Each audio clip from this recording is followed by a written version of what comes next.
আচ্ছা, আমার একটা প্রশ্ন, আমরা এই প্রশ্নটা আমরা প্রায় শুনি, এই প্রশ্নটা আমরা প্রায় জানতে চাই অনেকে, যে বা এই প্রশ্নটা অনেকে করে বা এই প্রশ্নটা অনেকে করে না।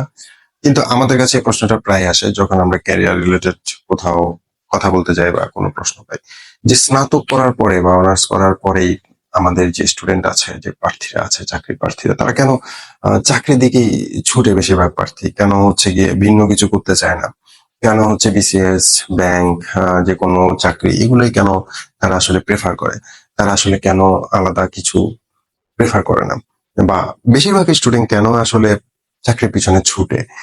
এটার অনেকগুলা কারণ তোমরা বলতে পারো, অনেকগুলা কারণ। অনেকে বলে যে চাকরি করা ছাড়া কি করবে, ব্যবসা করা কি এত সহজ নাকি, ব্যবসা লস খেলে কি হবে।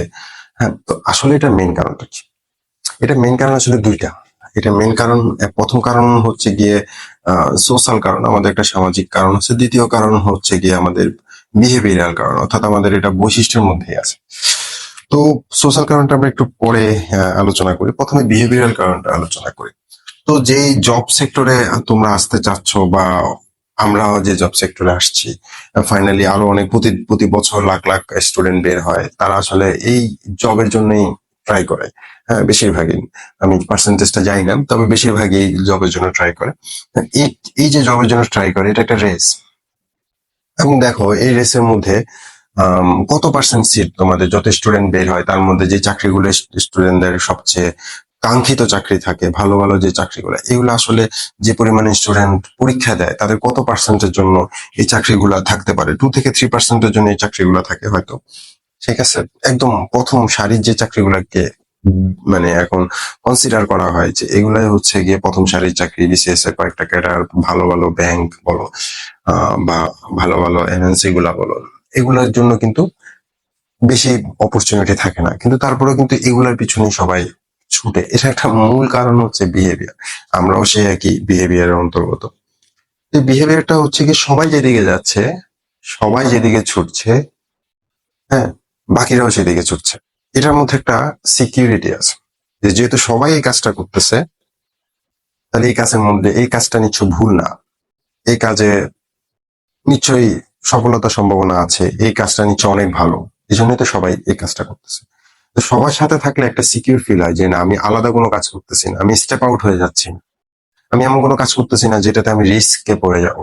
হিউম্যান ব্রেন সবসময় মনে রাখবে, হিউম্যান ব্রেন হচ্ছে রিস্ক অ্যাভয়েড করবে সবসময়। যে কোনো রিস্কি সিচুয়েশন দেখবে, হিউম্যান ব্রেন সেটা অ্যাভয়েড করার ট্রাই করবে। তুমি দেখবে যে কোথাও কোনো ঝামেলা হইলে, মানে এরকম একটা মজার গল্প আছে, একজন লোক দৌড় দিল, আর একজন লোক তোমার সামনে দিয়ে দৌড় দিল, যে পিছনে বাঘ আসছে, বা বাঘ আসার গল্পটা এখন একটু ইরেলিভেন্ট, বা পিছনে কেউ মারতে আসতেছে, বা ধরো বা পিছনে মারামারি লাগছে, সবাই এদিকে ছুটে আসতেছে, একজন লোক দৌড় দিল, দুইজন লোক দৌড় দিল, এরপরে কিন্তু তুমিও দৌড় দিতে পারো। ঠিক আছে, সেক্ষেত্রে কিন্তু তোমার চিন্তা করবে না যে আসলে কি মারামারি হচ্ছে, বা আসলে কি আমার কোনো ক্ষতির সম্ভাবনা আছে, আমি কেন দৌড় দিব। তুমিও দৌড় দিবা, বা একটু পরে দৌড়ায় দেখবা যে সবাই দাঁড়ায় গেছে, তুমিও দাঁড়ায় গেছো, পিছনে তাকায় দেখলে যে কিছু নাই, কিছুই হয় নাই, তাহলে দৌড় দিলা কেন? এটাই হচ্ছে হিউম্যান নেচার, এটাই হচ্ছে হিউম্যান বিহেভিয়ার।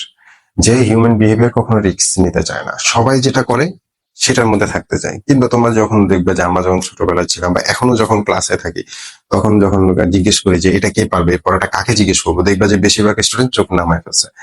অল্প কয়েকটা স্টুডেন্ট চোখ তুলে দেখা আছে, বেশিরভাগই চোখ নামায় ফেলছে, যাতে আমি জিজ্ঞেস না করি, যাতে তাকে ফাইন্ড আউট করা যায়। তো এই যে স্রোতের মধ্যে চলা, বর্ণালিকা প্রবাহে চলা, স্রোতের মধ্যে চলার যে সিকিউরিটি ফিল করে, যে না বাকি সবাই করতেছে, আমিও করতেছি, কোনো সমস্যা নেই। যেটি এত মানুষ করতেছে, তাহলে এটা তো কোনো ভুল পদ্ধতি না, এটা তো ভালো পদ্ধতি, এখানে সাকসেসফুল হলে তো ভালো হবে। তো এটা হচ্ছে প্রথম কারণ, যেটা মানে আমি জানতে পারছি, আমি যখন করছিলাম তখন জানতাম না, পরে জানতে পারছি, পড়াশোনা করে জানতে পারছি যে এই যে রেসের মধ্যে ঢুকে যাওয়া, এটা হচ্ছে একটা কমন কারণ। এটা হচ্ছে বিহেভিয়ারের কমন রেসপন্স। আর দ্বিতীয় কারণটা হচ্ছে সোশ্যাল কারণ। আমাদের সোসাইটিতে এখনো, মানে এখনো চিন্তা করা হয়, এখনো মানা হয় যে যারা ভালো চাকরি করে, কয়েকটা ভালো চাকরি আছে, ওদেরকে কিন্তু ভালো পজিশনে চিন্তা করা হয়। হ্যাঁ, বা ওরকম ছেলেদের কিন্তু বিয়ের বাজারও ভালো দাম দর পাওয়া যায় নাকি, তোমরা এখন যারা চাকরি পাচ্ছ। তো এই যে আহ জিনিসটা হলো যে সোশ্যাল একটা পরিচিতি হলো, সোশ্যাল একটা রেকগনিশন হলো, সোসাইটি স্বীকার করে নিল যে না, এটা তোমার ভালো চাকরি, এটা পাইলে আমরা সবাই তোমার মাথায় তুলে রাখবো, সবাই তোমার জন্য ফেসবুকে পোস্ট দিব, কংগ্রেচুলেশন লিখবো। তাহলে এই যে সোসাইটি একটা জিনিসকে, সবাই মিলে, সমাজে সবাই মিলে একটা জিনিসকে সার্টিফাই করলো, যে না এটাই ভালো, এটাই সবচেয়ে ভালো। এই সার্টিফিকেশনটার জন্য কিন্তু সবাই চাকরিতে আসে, ঠিক আছে, বা চাকরি ট্রাই করতেছে বেশিরভাগ মানুষ। এর বাইরে দুই একজন হয়তো আলাদা জায়গায় যাচ্ছে বা আলাদা কিছু করতেছে, ঠিক আছে।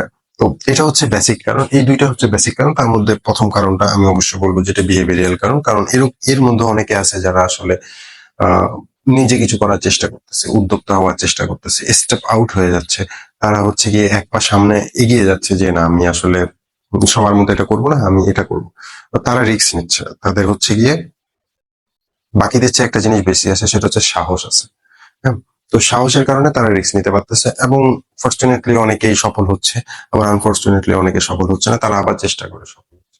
তো বেসিক কারণ আসলে এই দুইটা কারণে আসলে আমাদের স্টুডেন্টরা ভিন্নভাবে আসতে পারতেছে না। আর হচ্ছে গিয়ে যে সবাই ব্যবসা করবে এই পরিবেশটাও তারা আসলে সিকিউর ভাবে পাচ্ছে না। এডুকেশন সিস্টেম কিন্তু সাপোর্ট দিচ্ছে না। এটা সিলিকন ভ্যালি না, সিলিকন ভ্যালির মতো তোমাকে কেউ লোন দিয়ে দিচ্ছে না। হুম, যে ঠিক আছে ব্যবসা করো, কেউ এসে ইনভেস্ট করে যাচ্ছে না। হ্যাঁ, বা ইনভেস্টরকে, অন্টারপ্রেনারশিপকে একটা মর্যাদার চোখে সমাজে দেখা যাচ্ছে না, স্টার্টআপকে একটা ভালো কিছু মনে করা হচ্ছে না। যার কারণে আসলে এই প্রবলেমটা দিন দিন বেড়েই যাচ্ছে, আরো বেড়েই যাচ্ছে। তো এটা একটা কনসার্নের বিষয়, এটা একটা ভাবনার বিষয়। আরেকটা বিষয় এখানে আমি যোগ করতে চাই, আরেকটা বিষয় তোমাদেরকে বুঝতে হবে যে আমরা সবাই এখানে ছুটছি, তোমরা সবাই এখানে ছুটছো, আমরা ছুটছিলাম। তো এটার কিন্তু একটা সময় ছোটাছুটি বন্ধ হয়ে যাবে। তোমরা দেখছো যে যুগ আসলে খুব র্যাপিডলি চেঞ্জ হয়ে যাচ্ছে, অনেকগুলা চাকরি অপ্রাসঙ্গিক হয়ে গেছে। হুম, এআই অনেক কাজ করে দিচ্ছে, মেশিন অনেক কাজ করে দিচ্ছে, অটোমেশন হচ্ছে, অনেক চাকরি অপ্রাসঙ্গিক হয়ে গেছে। যেমন ধরো একটা সময় তোমরা দেখেছো কিনা জানি না, একটা সময় একটা মেশিন ছিল যেটাকে বলতো টাইপ রাইটার। হুম, টাইপ রাইটার মেশিনে টাইপ করা হতো এবং টাইপ করে সেটা মানে এটা প্রিন্টারের মতোই কাজ করতো, সাথে টাইপিংও করতো। টাইপ রাইটার কিন্তু একসময় খুব জনপ্রিয় একটা মেশিন ছিল, আমরা ছোটবেলায় দেখতাম টক টক টক টক টক টক আওয়াজ করে, খুব সুন্দর আওয়াজ করে। তো তখন কিন্তু টাইপ রাইটারদের ভালো ডিমান্ডও ছিল যে না সে টাইপ রাইটিং পারে। কিন্তু দেখো কম্পিউটার আসার পরে, প্রিন্টার আসার পরে কিন্তু টাইপ রাইটিং কিন্তু আর কোনো মার্কেট পেল না। যারা টাইপ রাইটার তারা তাদের টাইপ রাইটার সহ হারিয়ে গেছে। তো টাইপ রাইটিং হচ্ছে গিয়ে একটা জব। হ্যাঁ, তো এই জবটা কিন্তু সময়ের সাথে হারিয়ে গেছে। এরকম অনেকগুলা জব কিন্তু সময়ের সাথে হারিয়ে গেছে। তো এভাবে কিন্তু যে মানে সময় আসতেছে, আস্তে আস্তে কিন্তু নির্দিষ্ট যে জব গুলো আছে এগুলো কিন্তু আস্তে আস্তে চেঞ্জ হয়ে যাবে। এগুলো কিন্তু সার্কামস্টেন্সেস বলো, এনভায়রনমেন্ট বলো, এনভায়রনমেন্ট চেঞ্জের কারণে, প্রযুক্তি চেঞ্জের কারণে, টেকনোলজি চেঞ্জের কারণে চেঞ্জ হয়ে যাবে। সুতরাং আমাদেরকে আসলে ভিন্নভাবে ভাবতে হবে, বা তোমরা এখন হয়তো ভিন্নভাবে ভাবতে পারতেছো না, বাট তোমাদের যে প্রজন্ম আসবে সে প্রজন্মের জন্য কিন্তু, আমাদের যে প্রজন্ম আসতেছে সেই প্রজন্মগুলোর জন্য কিন্তু আমাদেরকে ভিন্নভাবে ভাবতে হবে। যে আসলে এখানে আমাদেরকে যেটার উপরে জোর দিতে হবে সেটা হচ্ছে স্কিল। অর্থাৎ জব চেঞ্জ হয়ে যেতে পারে কিন্তু স্কিল যদি থাকে তাহলে কিন্তু সেটা চেঞ্জ হবে না। এখন টাইপ রাইটিং কিন্তু একটা স্কিল ছিল, কিন্তু সেই স্কিলের প্রাসঙ্গিকতাই হারিয়ে গেছে। তাহলে সে এখন সেই স্কিল দিয়ে করবেটা কি? ঠিক আছে, সুতরাং তার জন্য এখন উপায় কি, বা সে এখন কি করে খাচ্ছে? যারা টাইপ রাইটার ছিল তারা তো আমাদের আগের প্রজন্ম, তারা তো এখন আর নাই, বা যখন টাইপ রাইটিংটা অপ্রাসঙ্গিক হয়ে গেল তখন তারা আসলে কি করতো? তারা আসলে অন্য একটা স্কিল শিখে নিছে, হয়তো বা তারা কম্পিউটার টাইপ শিখে নিছে। তো তাদের আসলে মেইন পয়েন্টটা কি ছিল? তারা মধ্যে তারাই সার্ভাইভ করতে পারছে যারা সময়ের সাথে নিজেকে পরিবর্তন করতে পারছে, তার নতুন স্কিলে তাকে ডেভেলপ করতে পারছে। তাহলে তোমার যেটা থাকা উচিত সেটা হচ্ছে আসলে তোমার লার্নিং স্কিল থাকা উচিত। অন্য কোনো স্কিল থাকুক না থাকুক, তোমার অ্যাটলিস্ট লার্নিং স্কিল থাকা উচিত, শেখার স্কিল থাকা উচিত। যে যুগের সাথে প্রাসঙ্গিক যে বিষয়টা আছে, বা সামনে 10 বছর পরে যে বিষয়টা প্রাসঙ্গিক হতে পারে, সেই বিষয়টা তোমার শিখতে হবে। এবং যে শিখার যে স্কিল, শিখার যে মন মানসিকতা, এটা যার আছে তার জন্য আসলে কোনোটাই কঠিন হবে না। হুম, যেমন ধরো এখন এখন যারা চাকরি পরীক্ষা দিচ্ছে তাদেরকে ভাইভাতে কিন্তু বিভিন্ন টেকনোলজি সম্পর্কে প্রশ্ন করা হবে, সে টেকনোলজি জানে কিনা। কারণ তুমি মানুষের জন্য কাজ করবা, মানুষের জন্য তুমি একটা সেবা দিবা, সেই সেবাটা কিন্তু বেশিরভাগই হচ্ছে টেকনোলজি বেসড হয়ে যাবে। হ্যাঁ, তো তুমি যদি টেকনোলজি ভালো না জানো, বা তোমার মাধ্যমে যদি সরকারি দপ্তরে কিংবা বেসরকারি দপ্তরে মানুষের কাজে লাগে এরকম নতুন টেকনোলজি তোমার মাধ্যমে যদি ইন্ট্রোডিউস করা যায়, তাহলে কিন্তু তোমার স্পেশালিটি আলাদা। অর্থাৎ তোমার সেখানে তোমার একটা ক্যাটাগরি হলো যে তুমি জবে আছো, আবার তোমার আরেকটা ক্যাটাগরি হচ্ছে তুমি টেকেও আছো। তো টেক আর জব দুইটা মিলে যখন ক্যাটাগরি করবে যে যারা কর্মরত আছে বা যাদেরকে আমি চাকরিতে নিব বা যারা চাকরিতে আছে, তাদের মধ্যে টেক কে ভালো বুঝে, টেকনোলজি সম্পর্কে ধারণা কার সবচেয়ে বেশি, তখন কিন্তু কিছু মানুষকে আলাদা করে ফেলা যাবে। হ্যাঁ, যেটা তোমরা ভাইভাতে স্ট্রেংথ হিসেবে বলতে পারো যে আমি আসলে টেকনোলজি ভালো বুঝি। তো এই যে টেকনোলজির বিষয়টা, তখন কিন্তু তোমার দুইটা কোয়ালিটি হয়ে যাবে, তুমি জব হোল্ডার বা তুমি জবের জন্য ভালো প্রার্থী, এবং একই সাথে তুমি টেকনোলজি ওরিয়েন্টেড একটা প্রার্থী বা টেকনোলজি ওরিয়েন্টেড একটা এমপ্লয়ি। তখন কিন্তু তোমাকে কিন্তু বাকি 10 জন থেকে আলাদা করে ফেলা যাবে, এবং তোমার প্রমোশন বলো বা তোমার চাকরি পাওয়ার সম্ভাবনা বলো, তোমার সুনাম বলো, এগুলা কিন্তু বাড়তে থাকবে, এগুলা কিন্তু তোমার জন্য ফেসিলিটি হবে। সুতরাং আমরা একটা সময় শুনতাম না যে ছোটবেলাতে কি হবা, যে ছোটবেলায় কি হবে, ডাক্তার হবে, ইঞ্জিনিয়ার হবে, কিন্তু সে খুব ভালো গান গায়, সে খুব ভালো গিটার বাজায়, সে খুব ভালো তবলা বাজায়, হারমোনিয়াম বাজায়, বাঁশি বাজায়। তাহলে ওগুলা কি, গান গায়, সে খুব ভালো আর্ট করে, তাহলে আর্টটাকে বলা যায় আর্টটা হচ্ছে আমার হবি। আর তোমার লক্ষ্য হচ্ছে আমি ডাক্তার হবো, ইঞ্জিনিয়ার হবো। তাহলে এখনকার যুগটা এরকম আসছে যে এখন কিন্তু কোনো হবি রাখা যাবে না। এখন যেটা তোমার হবি সেটাকেও তোমার সিরিয়াসলি শিখতে হবে।